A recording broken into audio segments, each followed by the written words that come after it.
Welcome to Spectator Sporting, the new sports show sponsored by SpectatorSporting.com. I'm Zach Roach. I'm Adewale. Go check SpectatorSporting.com out. Good articles, great videos. Articles from this man right here. I'm going to put some videos on there. It's going to be real big time. We got a big show for y'all today. We're doing an NBA preview. It is playoff time, and it is some new teams in it. It's some great players, and I can't wait to talk about it. We're going to do a Bulls review, and the Bears have some interesting free agent signings. Oh, yeah, they did. So maybe we can need to touch on that as well. But let's just jump right into it. Let's just get to it. Eastern Conference. Here we go again. The Toronto Raptors. Right. Kyle Lowry, 5 points a game in the playoffs, 22 during the regular season, playing against the Wizards. This is an interesting series because the Wizards just as much talent as Toronto, but Toronto had one of their best seasons in a long time. What do you think about this series? Oh yeah, John Wall, he was out. He had the knee surgery at late January. He made a comeback. He played a few games, maybe 4 or 5 games, and he's getting his rhythm back. They're a dangerous team, the dangerous AFC, because if John Wall and Bradley Beal and Gortat and those guys can get in a rhythm in the playoffs, the Toronto Raptors can suffer. But like you said, Kyle Lowry, he doesn't show up, but they do have a good bench. The Raptors, I believe, have. I love Van Fleet. Yeah, Van Fleet that's from Rockford, Illinois. Yes. Yeah. So I mean, I think they got a chance. This is going to be a tough series. Key matchup: Kyle Lowry. If it's ever a year for Toronto, this is the year.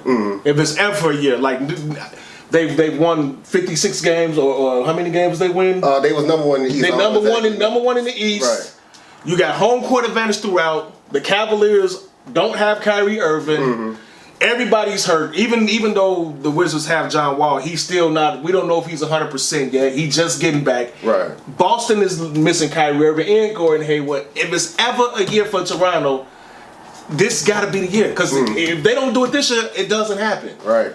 So, with that being said, who are you going with in this series? Okay, I'm thinking this series is going to go 6 games. I'm going with the Raptors, like you said, for reasons you just said. The Raptors just can't do this. They just can't disappoint the North, Canada, and Drake and all them guys in the first round, right? So I'm going to go with the Raptors in 6 games. I respect John Wall, so he's back. Look, I know I just talked a bunch of stuff about Kyle Lowry, and he needs to step up. I'm going to go with the Raptors too. But it's very tempting to go with the Wizards in this series. I can easily see the Wizards winning this series, because if you look at the best player on the court, I mean, who would you say the best player on the court? Wall. John Wall is the best player in this series. He's rusty though. Yeah, he's rusty, but Bradley Beal is also a great player. But DeRozan is a good player. So I'm going to go Raptors because of their deeper team and their deeper bench. Raptors in 7. Okay. Celtics versus the Bucks. Now the Celtics coming to the season, a lot of hype. They picked up Kyrie Irving, Gordon Hayward. Now the playoff start, they have neither one of them. Right. What are their chances against the Bucks? I think, like you said, it's very bleak, the injury situation. Also, Marcus Smart is also hurt. He's coming back in a couple of weeks, but his thumb is injured. So, but they still got some ballers. They got Horford. They have Greg Monroe. They have Jaylen Brown and Tatum, and Rozier is underrated. And the Morris twin is there. Milwaukee Bucks, I thought they was going to do something when they traded for Bledsoe, but the guy from Simeon, Jabari Parker, he's on a minutes restriction. He's playing 24 minutes a game. He's been playing good though since he's been back. He comes in and he's been playing good. Right. I anticipate them upping his minutes in the playoffs. Yeah, Milwaukee, they're just a disappointing team though. They just, ever since they gave the Bulls that tough series a few years ago, when they once stole a couple of games from us, everyone thought they was shooting up the charts, but they just continue to disappoint. And they fired Jason Kidd in the middle of the season. I'm going with Boston, man. I still think Boston's going to win the series.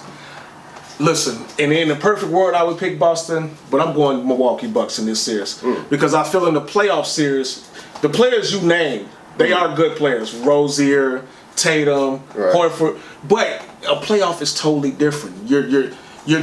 You play in one game, they can beat you one game. But when you got time to match up with them and you taking away their weaknesses that they're not used to being taken care of, and they're the focus of the game plan, that's when everything changes. And I think the Greek Freak will prevail in this series, and I think they will beat Boston in 6 games.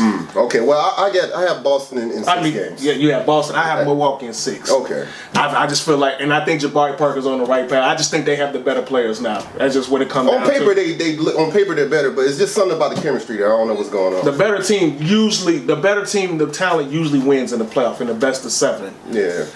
76ers Hot team right now. Right. 16 straight going into the playoffs. Yes. Overtook Cleveland Cavaliers for the number 3 seed. Playing against the Miami Heat. Number 6 seed back in the playoffs. Eric Spoelstra don't get enough credit. Really good coach. What's your take on this series? This is I think the Heat are very underrated. Very underrated. Okay, and yes, the Sixers are hot. They won 16 games in a row. They're doing great and everything like that. Now you have Joel Embiid. He broke his orbital bone. He had surgery. He may miss. They said 1 game, right? He may miss more than 1 game.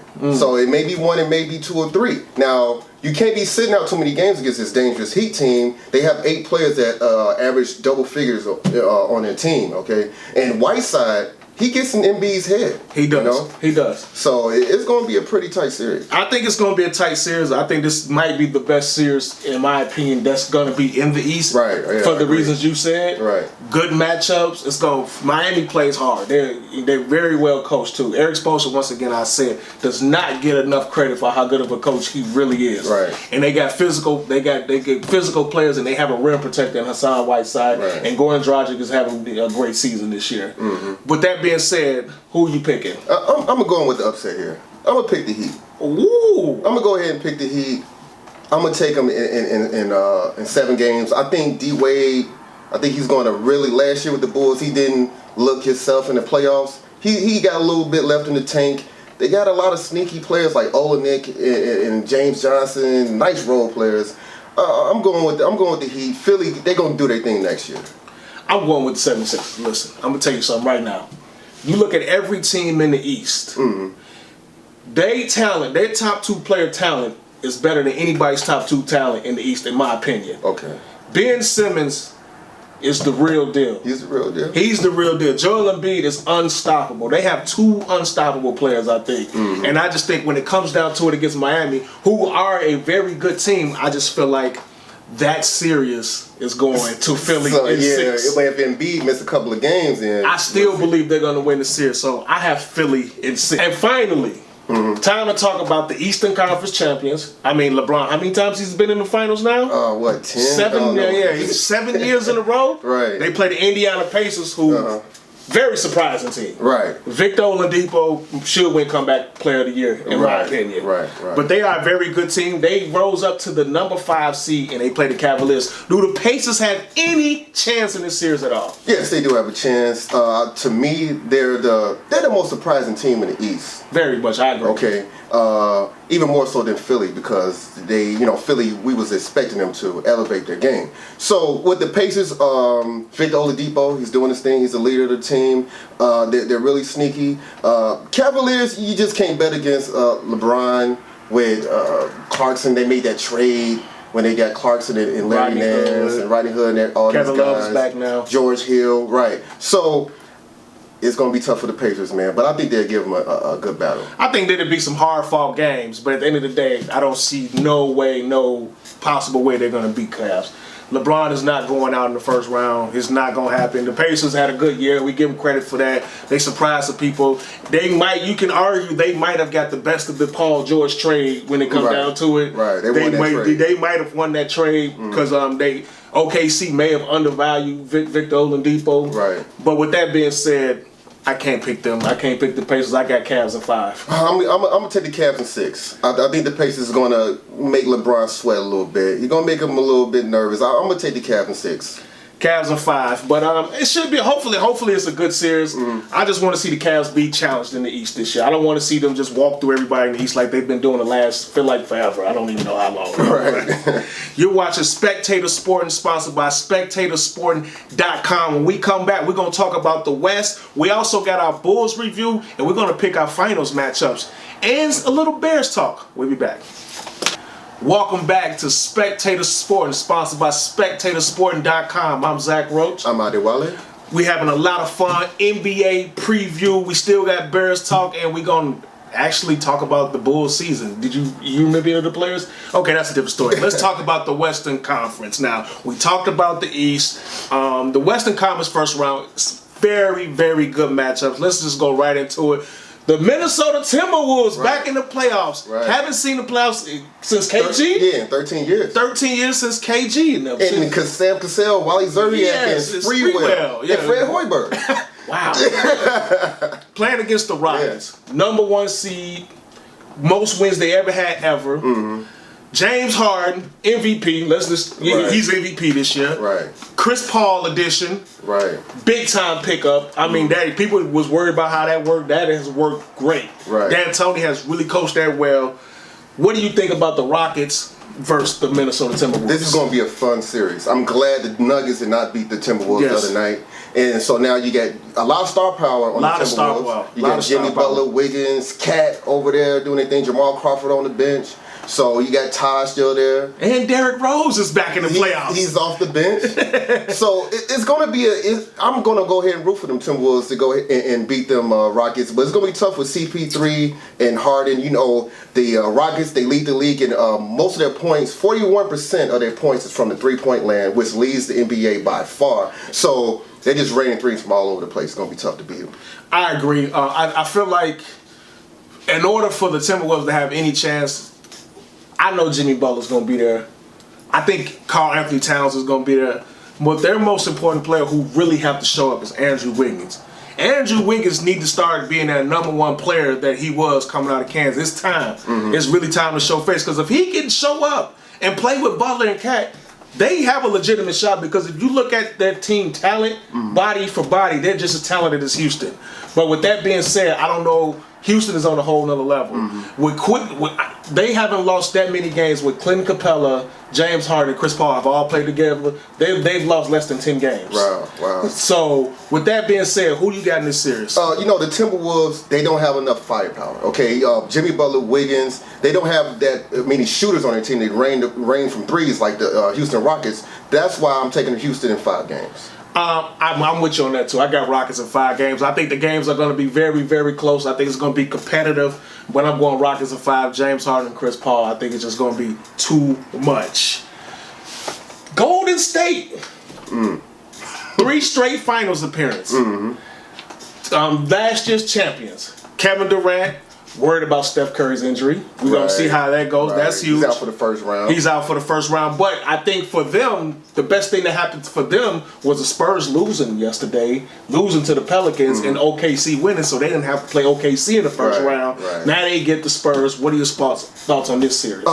See, that once again, even though the Golden State Warriors don't have Stephen Curry, it's like they're trading Stephen Curry for Kevin Durant. They already won the championship with just Draymond Green, Curry, and Klay Thompson. Now it's Durant, Green, and Klay Thompson. So, and they still the leaders in the league in points per game. The Spurs, they're the 4th worst team in the league in points per game. Not enough firepower, okay? Aldridge's not going to be able to do it. Too bad Kawhi Leonard couldn't come back. That's a very confusing situation with his quad injury. Yeah. So, I don't see Spurs don't have a chance. I agree with you. I think this is going to be a wipeout. The Spurs are a good team. I mean, they're a good team. Hey, I give Greg Popovich a lot of credit for everything that they went through this year, for them to still make the playoffs and still have a good record. And I think they're on the 21st season in a row of making the playoffs. That is incredible. But this series won't last long. What you got the Warriors? I get the Spurs 1 game. The Warriors going to win in 5. I got this is a sweep. This is a sweep. I got the Warriors in the sweep. Spurs don't win the game in this series. I think maybe a game in San Antonio will be close, but I think this is not going to last long at all. Just not enough firepower. Now, this is a real intriguing series right here, because I am very impressed by the Utah Jazz. Right. Snyder has done a good job with this team, and they play really good basketball. Right. I mean, with Rudy Gobert, the rookie sensation, but they playing OKC. Right. Mr. Triple-Double himself, Russell Westbrook. Right. What do you think about this series? Okay, what a lot of people don't realize, Steven Adams is a force on OKC, very underrated. The Thunder, they lead the league in second chance points, all right? So they're pounding the boards. But Utah has Derek Favors, who's very underrated. Yep. And they have, like you said, Rudy Gobert. So they should be able to keep Steven Adams off the glass. Yep. Now, I think this series is going 7. I think it's going 7 games, so they're very evenly matched. I I agree with you. I think it's going 7-2. I think this is going to be probably the most competitive series of all the playoff series because I like the way Utah coach. I like the way they play. Donovan Mitchell is he's almost just like Westbrook the way he plays. He's aggressive, hard, intense. Right. And I just think this is going to be a real intense series right here. And I think it's going to be a highly competitive, a lot of defense. Who you got? All right. You know what? You mentioned Donovan Mitchell. Can you believe that Utah fans, they were so distraught when they lost Gordon Hayward to Boston, and just to have this guy Donovan Mitchell to step up here, that's a number big 13 surprise. pick. Right. Now, say who I got. I'm going with OKC. I'm going with OKC in 7 games. They're going to advance to the second round. I agree with you. OKC in 7. The only reason I got OKC because they got the home court advantage, and Game 7 will be in OKC. And I don't see Russell Westbrook letting Utah beat them on his court in Game 7. If you are Mr. Triple Double, the reigning MVP, you can't let that happen. Paul George, Carmelo Anthony, they cannot go out to the Utah Jazz in the first round. I got OKC in 7. I'm with you. Blazers. You talk about a backcourt. Right. You talk about a dynamic backcourt. CJ McCullough, Dame Lillard, that is must-see TV. Going against Chicago's own Anthony Davis. Right. I mean, when Boogie Cousins got hurt, everybody thought the Pelicans was going to fall off the map. It went the other way. Right. It went the other way completely. Right. Anthony Davis put on one of the best second halves of the season I've ever seen.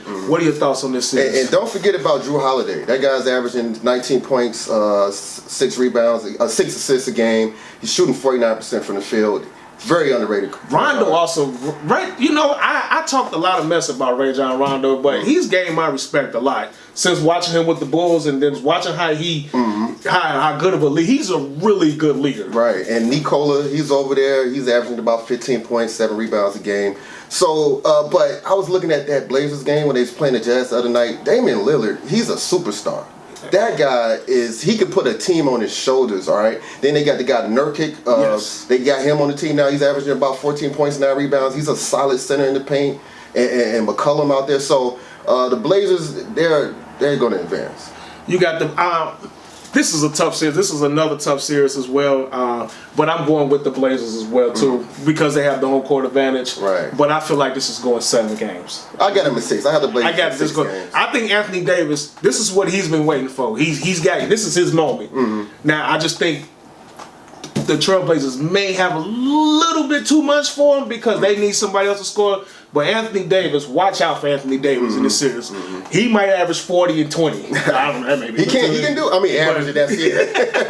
That's Will Chamberlain numbers. Yeah, but watch out for Anthony Davis. He's been waiting for this moment a long time. Right. But I got Portland because of the backcourt. Right. Simple as that. Damian Lillard and CJ McCollum. And you're watching SpectatorSporting.com. When we come back, we got our finals preview, and we're going to talk Bears and Bulls. We'll be back. All right.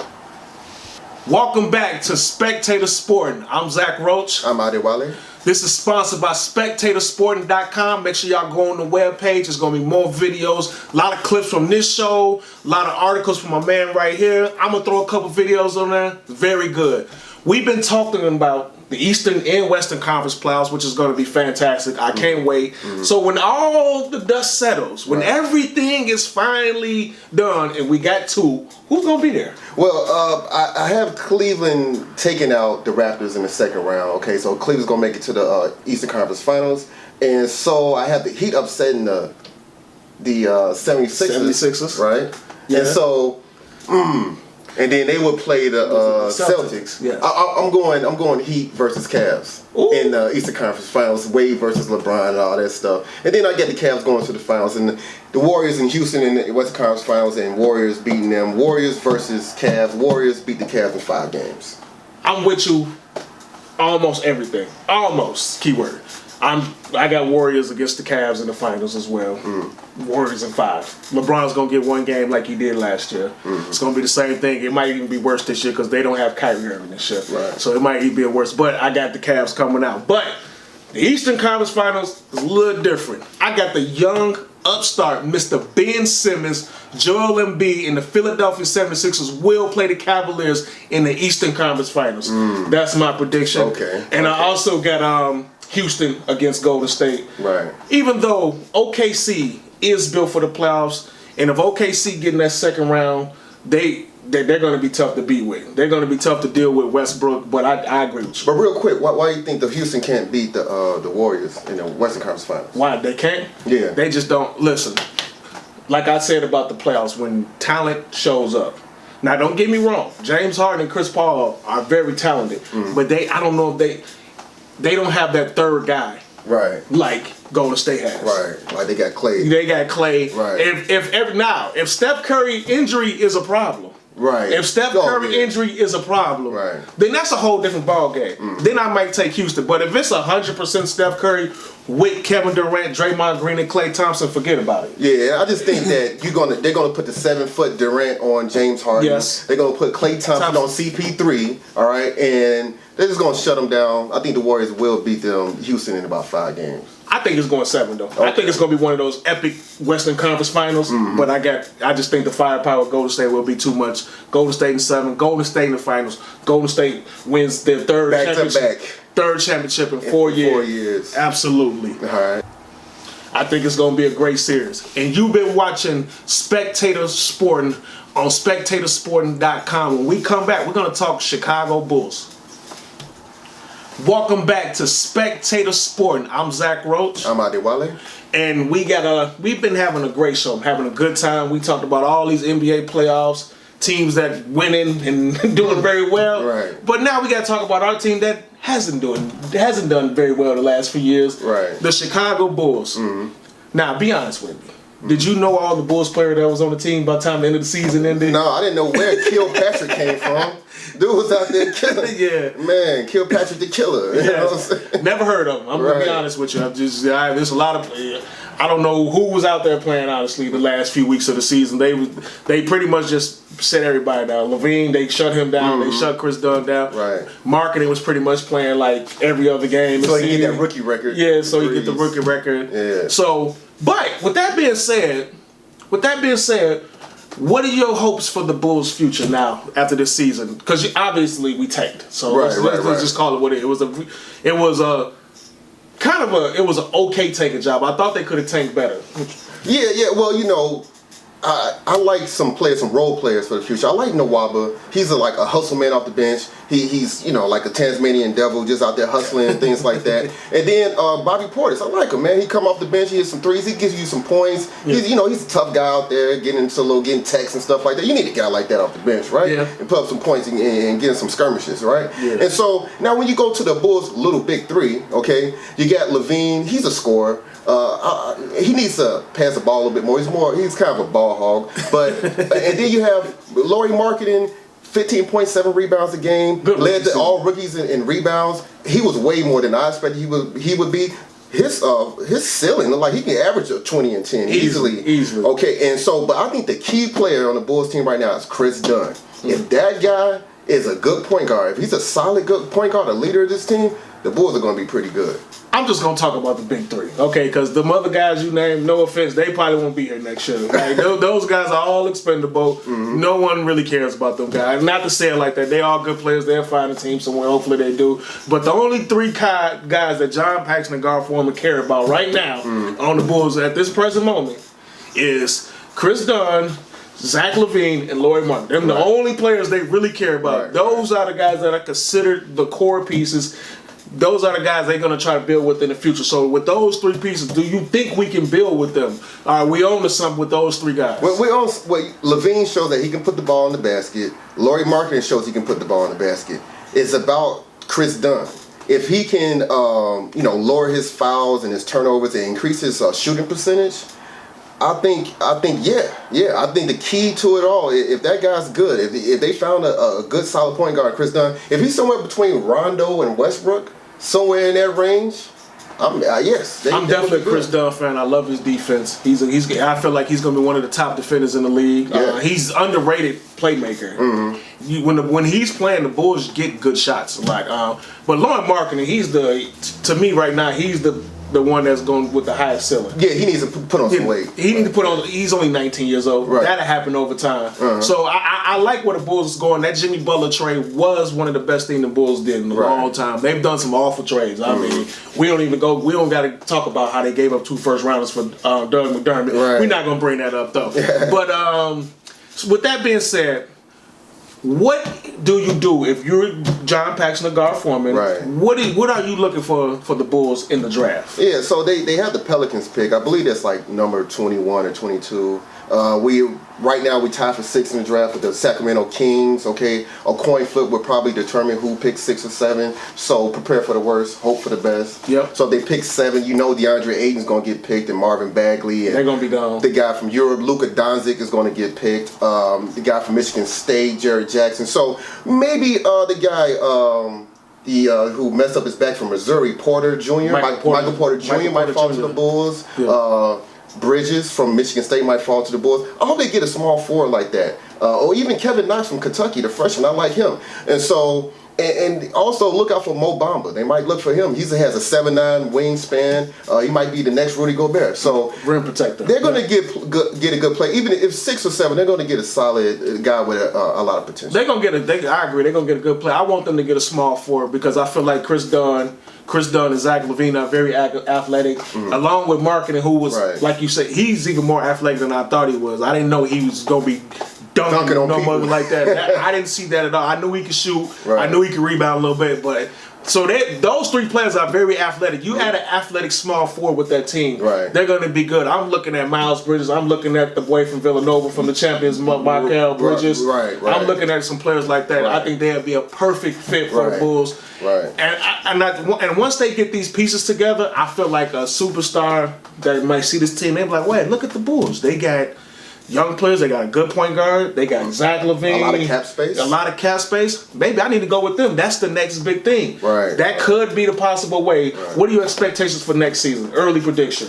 Early prediction. I say they're going I think they're going to do what you just said. They're going to get a small forward. They probably get Miles Bridges from Michigan State to play the small forward position. You got Bobby Portis off the bench. I know you don't like him. Nawaba, but next year, I see them contending for the playoffs. I don't think they're going to tank too hard because of the draft lottery reform. So I see them as like a 10 seed, maybe somewhere in that range. But I don't see the playoffs. But I don't see the playoffs either, but I do see them a lot more competitive. I think they're going to try to win games next year. Right. Because Zach LaVine, they're going to try to develop those players, and they're going to want to win. Right. So the Bulls do have a good future. I say about 3 years is when you'll start seeing the Bulls come back to playoff, and that's when you'll start see things they're playing. If they draft the right people, if John Paxson and guard foreman don't do crazy stuff, that's when you can see. I can see them back in the mix, back in the playoffs, back in the fold, being a competitor. Now, Zach LaVine is a restricted free agent. Would you give him a max deal or what? I probably would. Yeah. I probably would right now because the Bulls is in a situation where they need to sign some people. They need to show. They need to develop. They need to go ahead and build a team. Zach LaVine is very, very young player right now. You might as well because he's got a lot of talent. Like you say, he's a ball hog, but I think he can learn to play with his teammates more. I think he can get better as he plays more games. Remember, he came off ACL and he was actually pretty good. He's still athletic. The rise is still there. The jumper's there. So yeah, I agree. Yeah, they should go ahead and pay him. You're watching Spectator Sporting, sponsored by SpectatorSporting.com. When we come back, we're going to talk about the Bears. We'll be back. Welcome back to Spectator Sporting. I'm Zach Roach. I'm Adewale. And we got a surprise guest for y'all today to talk Bears with us. Mr. Say your name for me. Tunde. Baba Tunde Apata. How you doing today? I'm good. Good to be here. Bears made a lot of moves. Yeah. They made a lot of moves. And obviously, the first move was them hiring Coach Matt Nagy. Right. That was a big move. But obviously, this whole free agency period so far was about the development of Mitch Trubisky. Is that fair to say? Yeah, no doubt about it. I feel like this whole free agency was all about Mitch Trubisky. 100% when they're going down and get the wide receivers and the tight ends. And I feel like it's time to put up a shut up right now. No doubt about it. Well, the offseason was definitely about Mitch. They didn't sign any new defenders on the Bears team. So they just signed wide receivers, a tight end, and things like that. And they got Matt Nagy, who's an offensive-minded coach. So, yeah, it's definitely all about Mitch in this offseason. Any worries about Allen Robinson, who's a great receiver, by the way, had 1,400 yards, but coming off of ACL, does that scare you? I'm not scared at all. I'm all about Allen Robinson. I feel like he's going to be the wide receiver we needed since Brandon Marshall left.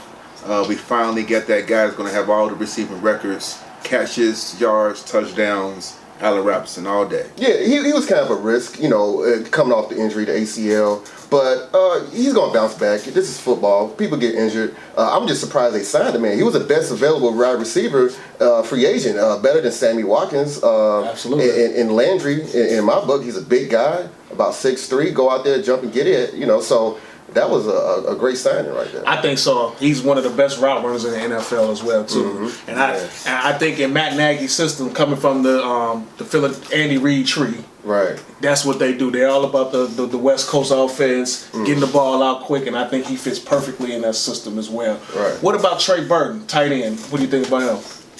Let me kick this one off. Like, to me, it didn't make any sense to me to sign Trey Burton. You already had. Now, I thought they was going to cut the guy, the tight end. Man, what's the guy name? Deion Sims. Deion Sims, Yes. but they didn't cut him, and because he had a bonus due to him, and they signed Shaheen. They drafted him in the second round of the draft. The big guy, baby Gronk. You know what I'm saying? And so.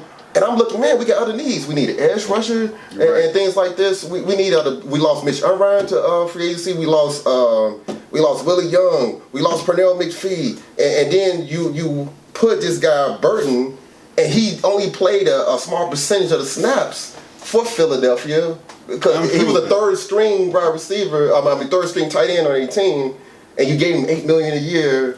I don't understand it. Who's the starting tight end for Philly? What's his name? Zach Ertz. No. Zach Ertz. Yeah, you're right. He's a Pro Bowler. He's a Pro Bowler. Now, is this Burt? Is he? He's not better than him, though. You know what I mean? No. Well, they say he had a great catch percentage when he was in the game. Zach Ertz missed some games, and he had great. When they threw the ball in his direction, he caught. He had a 75% target percentage, which was pretty high. That was pretty high. Yeah. Well, how I feel about the whole situation was I was high on Adam Shaheen, baby Gronk. I was big on him, and we already had Sims, the other tight end. I thought that's all we needed. I was really surprised about this pick. They must not be big on Shaheen. I mean, I thought that our former coach, John Fox, was making a big mistake when it came down to not putting him out on the field earlier and often. But obviously, there's something wrong with Adam Shaheen, so that's a red flag. He's too young. He only played 1 year. You got to look at this way. I think both of you guys might be missing just a little bit here. He knows Matt Nagy's system. Trey Burton knows Matt Nagy. He comes from that Philadelphia tree. He knows what he played under Andy Reid and Doug Peterson and all them, so he knows what's going on. He don't have to really teach Trey Burton the playbook. Right. Trey Burton already knows it. And he knows the system. It's a whole brand new system. He's going to help Mitch out with learning the system as well. A second round pick, a tight end from that small school, Ashland University, with his size, supposed to be so much of a big fat hamburger that your boy Matt Nagy should have saw him and not wanted to go get Trey Burton. And Deion Sims got this $4 million bonus. And we have so many other holes. You paying Trey Burton $8 million a year. This is He about overpaid. once again. This is about Mitch. They want to put Mitch. They want to give him the most They gave weapons him possible. a tight end is the quarterback best friend. Yes. They gave him 3 of them. Oh, And but Adam Shaheen, he had the hype to be the next baby Gronk. All you need is one of those. And so I'm just kind of down. I was too high on Shaheen, and with getting Burt, let me go down on Shaheen. No, forget Burton. Now, look, it's supposed to be all about Mitch, right? But then you let the Saints take Cam Meredith away for nothing. Well, Meredith is once again. He's coming off knee injury. We just don't know. We just don't know about Cam. We just don't know. So you get Allen Robinson starting wide receiver. They signed Taylor Gabriel, the little bitty, slide, the speedster, and the slide. And then your other starting wide receiver, I'm thinking it's gonna be Cam Meredith. Yeah. But now they let him go to the Saints. They didn't match the offer. 2 years, $10 million for $5 million a year. Yeah. And so now who's your starting wide receiver? Kevin White. He's gonna get hurt. We already know it. Resurrect from like a phoenix from the ashes. Here we go. And that's all he can Here we go. That's all that can happen. hold on. Why did he let that man go? All to right, the besides Saints, that, man? okay, we can talk about the Bears offense all day, but let's talk about the most important part. We can talk about free agency, the draft. Number 8 pick. If it was you picking for the Bears, what would you pick for? What would you look for? Okay, I would pray to the football guy so we can get Chubb, the best defensive player out there. But if he's not available, which I'm sure he won't be, you got to go for the linebacker, the young 19-year-old from Virginia Tech. His name, forgive me. Tremaine Edmonds. Yeah, I knew you knew his name. 19-year-old guy. 19-year-old guy. Go with him, and if he can't get some defensive front 7 player. And I would go for the the defensive tackle from Washington. That's like 1, 2, 3. If not, trade back. But Ryan Pace is a crazy guy when it comes to draft. His first draft, he kept it conservative, but the last couple of drafts, he went crazy. Like he moved up when he drafted Leonard Floyd. He moved up 2 spots, traded up, right, to get Leonard Floyd. Last year, he moved up 1 spot to get Mr. Trubisky. You don't know what this guy is going to do. You don't even know how his mind works. Exactly right. But if it was me, now you think about it, the Bears are number 8 pick, right? So the chances are that 4 quarterbacks going to go ahead of the Bears. All right, Bradley Chubb, the best defensive end, best edge rusher in the draft. He's going ahead of the Bears. Also, Saquon Barkley, he's going ahead of the Bears. I just named 6 players. Bears pick 8. Tampa Bay Buccaneers pick 7.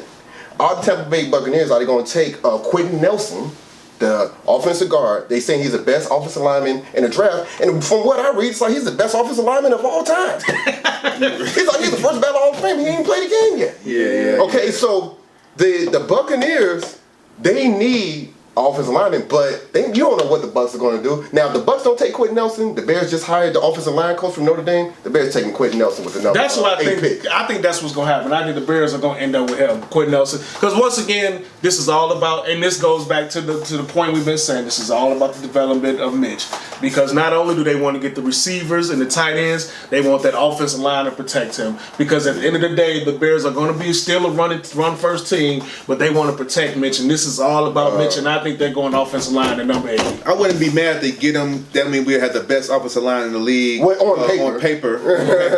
And then, at least that's over with, and then we can worry about the defense next year. But no, Tremaine Edmonds, that's who I want. Tremaine Edmonds, all right? The Bears, they lost Willie Young. They lost Pernell McPhee. We got Leonard Floyd by himself. They signed this guy from the 49ers, all right? Aaron Lynch or something like that. He missed like 18 games the last 2 years. Yeah. Tremaine Edmonds would be a nice edge rusher to help out Leonard Floyd, but we're not going to take that guy. We're going to take the. All right, real quick from both of y'all. What are your expectations for the Bears next year? I'll go real quick. The Bears, they're going to win about 5 or 6 games. They're going to miss the playoffs again. This guy Ryan Pace, he opens up too many holes. Josh Hitton, let him go. We open up too many holes. Cam Meredith, Josh Hitton, Willie Young, all these people. No, we 6 games. It was quick. 6 games. I say same thing. 5 or 6 games. It's the new Mark Treshman. It's going to look good because it's going to have a lot of yards, a lot of points, but no good. Mark Treshman's back. I think the Bears are going to be a better team this year. I think they are a better team today than they was last year already with the offensive moves they made. But the only problem is with the Bears is they play in the NFC North. Yeah. And they play with the Vikings and the Packers. So they probably win 7 games like that, something around that area. But I feel like they are a better team. But Minnesota picking up Kirk Cousins, Green Bay, Aaron Rodgers is going to be back along with Jimmy Graham. Right. Detroit, it's just they just playing a really tough division. So it's going to be really hard to tell in wins of how much they improve. But I do think they are an improved team.